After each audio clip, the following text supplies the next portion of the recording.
बिस्मिल्लाहिर्रहमानिर्रहीम। प्यारा बारो अस्सलामु अलैकुम। कीअं आहियो तव्हां सभु? खैरियत सां आहियो? आऊं बि खैरियत सां आहियां। प्यारे बच्चों, कैसे हैं आप सब? खैरियत से हैं? मज़े में हैं? चलें अब हम पढ़ाई शुरू करते हैं, स्टार्ट करते हैं पढ़ाई।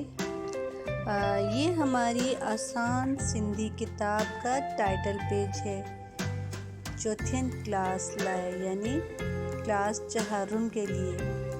प्यारा बारो, ये असांजी आसान सिंधी किताब जो टाइटल पेज तव्हां ॾिसो था त ॿार आहिनि सुठा सुठा प्यारा प्यारा तव्हां वांगुरु छा था कनि? चंड था ॾिसनि। चंड था ॾिसनि। ऐं चंड ॾिसे असांखे इहा ज़रूरी आहे त असीं अलाह साईं खां दुआ घुरायूं। छो त जेकॾहिं असीं दुआ घुराईंदा त अलाह साईं असांजी दुआ जल्दी क़बूल कंदा।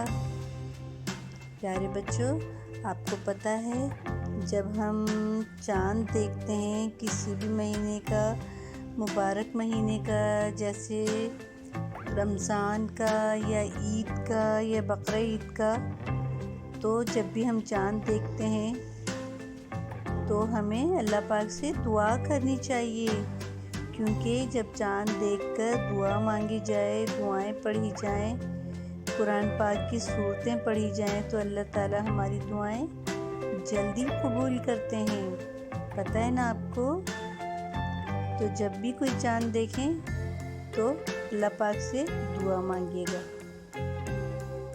प्यारा बारो, तव्हांखे ख़बर हूंदी त जेकॾहिं असीं चंड ॾिसंदा त दुआ घुराईंदासीं। हाणे तव्हांखे ख़बर आहे कहिड़ो महीनो ईंदो? ॿुधायो। जॾहिं असीं क़ुर्बानी कंदा आहियूं उहो कहिड़ो महीनो आहे? जी शाबाश, ईद उल अज़हा। कहिड़ो? ईद उल अज़हा जो। ईद उल अज़हा छो असीं क़ुर्बानी छो कंदा आहियूं ईद उल अज़हा ते? इन लाइ त हज़रत इब्राहीम अलैहिस्सलाम पंहिंजे पुटु हज़रत इस्माइल अलैहिस्सलाम जी क़ुर्बानी ॾिनी हुई। अल्लाह साईं हज़रत इब्राहीम अलैहिस्सलाम खे ख्वाब में चयो त तव्हां पंहिंजे पुट जी क़ुर्बानी ॾियो। छो त अल्लाह साईं हज़रत इब्राहीम अलैहिस्सलाम के इम्तिहान यानी आज़माइश वठी हुई। ख़बर आहे त अल्लाह साईं कॾहिं कॾहिं असां खां बि आज़माइश असांखे बि ॾींदा आहिनि। ऐं अल्लाह साईं फरमाईंदा आहिनि त जॾहिं तव्हांखे को आज़माइश अचे, को तकलीफ़ अचे त सब्र कयो। छो त तमामु घणो सवाबु आहे सब्र करण जो। ख़बर आहे न तव्हांखे? जी, सब्र करण जो तमामु घणो सवाबु आहे। त हज़रत इब्राहीम अलैहिस्सलाम ऐं हज़रत इस्माइल अलैहिस्सलाम जी यादि में असीं बकरा ईद मल्हाईंदा आहियूं ऐं क़ुर्बानी कंदा आहियूं। त जेकॾहिं असीं ईद उल अज़हा जो चंड ॾिसंदा त अल्लाह साईं खां दुआ घुराईंदा, जेका अल्लाह साईं जल्दी क़बूल कंदा। हीअ आहे असांजी आसान सिंधी किताब जो टाइटल पेज। आसान सिंधी चौथीन क्लास लाइ। आसान सिंधी चौथीन क्लास लाइ। मीकात पहिरियों। मीकात पहिरियों। प्यारे बच्चों, आज हमारे पास मीकात पहला है। मीकात अव्वल। मीकात पहिरियों। मीकात पहिरियों। सरगर्मी हुरूफ़ तहज्जी। हमारे पास हुरूफ़ तहज्जी की सरगर्मी है। और आपको पता है हुरूफ़ तहज्जी कौन से होते हैं? मैंने आपको बताया था कि हुरूफ़ तहज्जी अलिफ बे की तख्ती को कहा जाता है। प्यारा बारो, असां सरगर्मी आहे हुरूफ़ तहज्जी जी। तव्हांखे ख़बर हूंदो त हुरूफ़ तहजी छा आहे ऐं तव्हांखे पहिरें लेक्चर में ॿुधायो हो त हुरूफ़ तहजी जंहिंमें 52 अखर हूंदा आहिनि। सिंधीअ जी हुरूफ़ तहजी जी तख़्तीअ में 52 अखर हूंदा आहिनि। केतिरा? जी हा, 52 अखर हूंदा आहिनि। ऐं उर्दूअ जी अल्फ़बे जी हुरूफ़ तहजी जी तख़्ती में 42। केतिरा? 42 जी। हुरूफ़ तहजी सिंधी अल्फ़बे जी तख़्ती में 52 अखर हूंदा आहिनि ऐं उर्दू हुरूफ़ तहजी में 42। ठीक है बारो प्यारे बच्चों, मैंने आपको बताया था कि उर्दू के हुरूफ़ तहजी की तख़्ती में 42 अल्फाज होते हैं और सिंधी की हुरूफ़ तहजी की तख़्ती में 52। ठीक है बच्चों, शाबाश। अब हम आगे चलते हैं। हमारे पास है सबक धणी सगोरो। मायने सा पढ़न, लफ्ज़ मायने, लफ्ज़ जुमला, सवाल ऐं जवाब। प्यारे बच्चों, हमारे पास प्यारे अल्लाह मियां के नाम से है, अल्लाह पाक के नाम से पहला सबक वो हम पढ़ेंगे मायने से, और फिर उसमें हमारे पास लफ्ज़ मायने हैं, लफ्ज़ जुमले हैं, सवाल और जवाब हैं। पहला सबक कौन सा है हमारा? धणी सगोरो, यानी प्यारे अल्लाह पाक। हम क्या करेंगे? मायने से पढ़ेंगे, लफ्ज़ मायने, फिर हम लफ्ज़ों के जुमले बनाएंगे, उसके बाद हमारे पास है सवाल जवाब। प्यारे बच्चों, सबक धणी सगोरो मायने सा पढ़ें। हमारे पास धणी सगोरो सबक अल्लाह पाक के नाम से है, जिसमें अल्लाह ताला की बड़ाई, अल्लाह ताला की अज़मत बयान की गई है। अल्लाह ताला ने क्या क्या बनाया है, अल्लाह ताला ने दुनिया में हमें क्या क्या दिया है, खाने पीने के लिए हमें हर चीज़ मुहैया की है, तो हमें अपने रब का शुक्र अदा करना है। तो उस बारे में हम आज सबक धणी सगोरो में पढ़ेंगे। सबसे पहले प्यारे बच्चों, हमारे पास हैं लफ्ज़ मायने। लफ्ज़ हमारे पास सिंधी में और उर्दू में हमारे पास है मायने। लफ्ज़ मायने, लफ्ज़ मायने। नंबर पहला है हमारे पास धणी सगोरो। धणी सगोरो प्यारे बच्चों, सिंधी में हम धणी सगोरो कहते हैं और उर्दू में अल्लाह ताला। उसके बाद नंबर 2 पर है हमारे पास सिज। सिज, सिज, सिज को उर्दू में क्या कहते हैं? सूरज, सूरज। इसके बाद नंबर 3 पर टियों नंबर ते आहे चंड। चंड, चंड। और उर्दू में इसके क्या मायने हैं? चांद, चांद।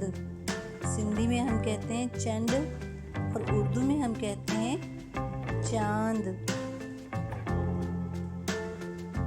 चौथे नंबर पे आहे ॿियों। ॿियों, ॿियों उर्दू में कहते हैं दूसरी।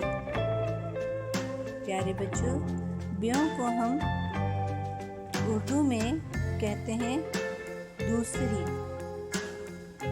उसके बाद हमारे पास नंबर 5 पर है, उन खां पोइ असां वटि 5 नंबर ते आहे ॾींहुं। ॾींहुं, ॾींहुं। दिन को उर्दू में क्या कहते हैं? दिन, दिन, दिन। नंबर 6 ते आहे अनाज। अनाज, अनाज। अनाज को हम उर्दू में क्या कहते हैं? गंदम और दाल वगैरह जो होती हैं उन्हें अनाज कहा जाता है? किसे कहा जाता है? जी शाबाश, गंदम और दाल वगैरह को अनाज कहा जाता है। उसके बाद नंबर 7 में पर है हमारे पास शेव। 7वें नंबर पे आहे शेव। शेव उर्दू में से कहा जाता है चीज़ें, क्योंकि बहुत सारी चीज़ें जो होती हैं उनको सिंधी में कहा जाता है शेव और उर्दू में कहा जाता है चीज़ें। प्यारे बच्चों, एक दफ़ा फिर मेरे साथ पढ़िए धनी सगोरो। धनी सगोरो यानी अल्लाह ताला, सिज सिज यानी सूरज, चंद चंद यानी चांद, ब्यों ब्यों यानी दूसरी, डी डी मायने दिन, अनाज अनाज माने गंदम दाल वगैरह, शेव शेव शेव यानी चीज़ें। उसके बाद हमारे पास है लफ्ज़ जुमला। क्या है बच्चों हमारे पास? लफ्ज़ जुमला। पहले हम देखेंगे लफ्ज़, उसके बाद उस लफ्ज़ के हम जुमले बनाएंगे। पहला है हमारे पास धनी सगोरो। धनी सगोरो, धनी सगोरो का क्या जुमला बनेगा? धनी सगोरो सजी कायनात जो मालिक आहे। धनी सगोरो सजी कायनात जो मालिक आहे। धनी सगोरो सजी कायनात जो मालिक आहे। नंबर 2 ते आहे आसमान। आसमान आसमान में सिज चंड ऐं तारा आहिनि। आसमान में सिज चंड ऐं तारा आहिनि। आसमान में सिज चंड ऐं तारा आहिनि। टियों आहे असां वटि अखर ॾींहुं। ॾींहुं ॾींहुं जुमला अॼु सूमर जो ॾींहुं आहे। अॼु सूमर जो ॾींहुं आहे। अॼु सूमर जो ॾींहुं आहे।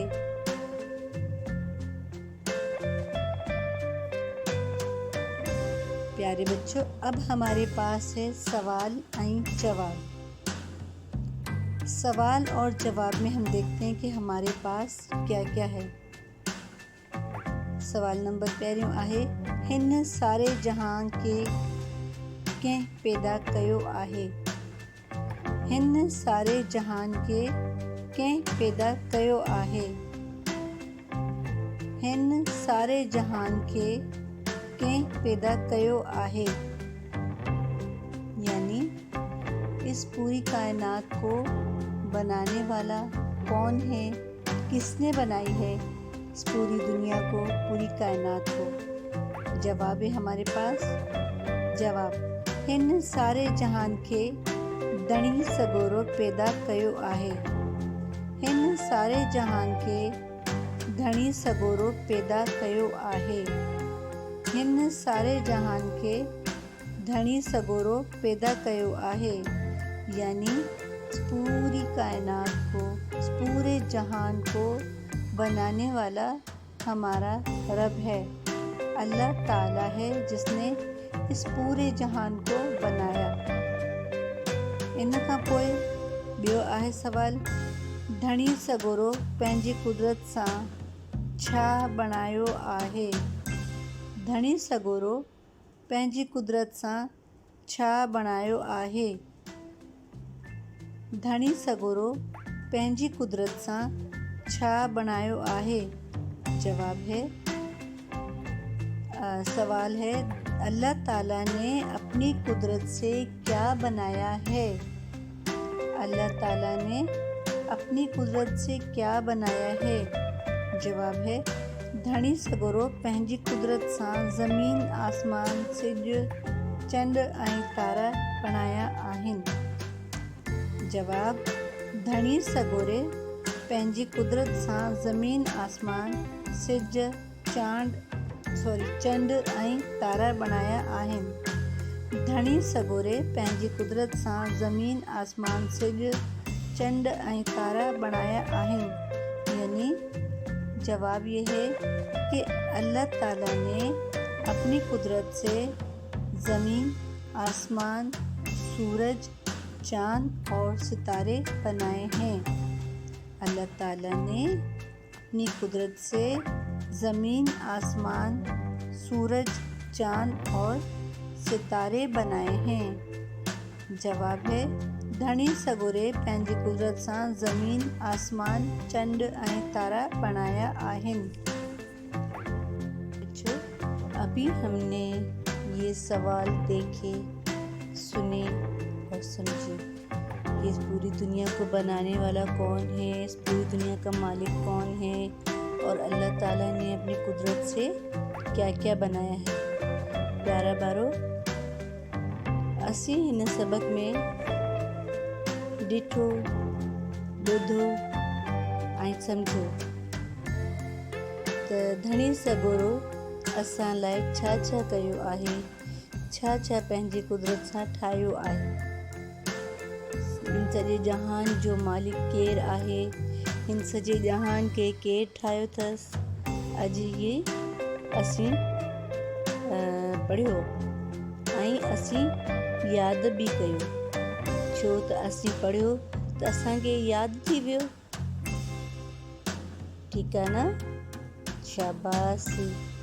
वरी असांखे इहा पढ़णो आहे ऐं कापीअ में कमु बि करिणो आहे। प्यारा ॿारो, तव्हांखे कापीअ में साफ़ साफ़ कमु करिणो आहे, साफ़ सुथरो, सफ़ाईअ सां, सुठो सुठो, जीअं तव्हां हमेशह कंदा आहियो। ठीकु आहे? शाबाश। पंहिंजो ख़्यालु रखिजो ऐं इन सां गॾु पंहिंजी सिंधीअ जी टीचर मिस ताहिरा इरम खे इजाज़त ॾियो। वरी ॿिए लेसन सां गॾु मिलंदासीं। तेसिताईं अल्लाह हाफ़िज़।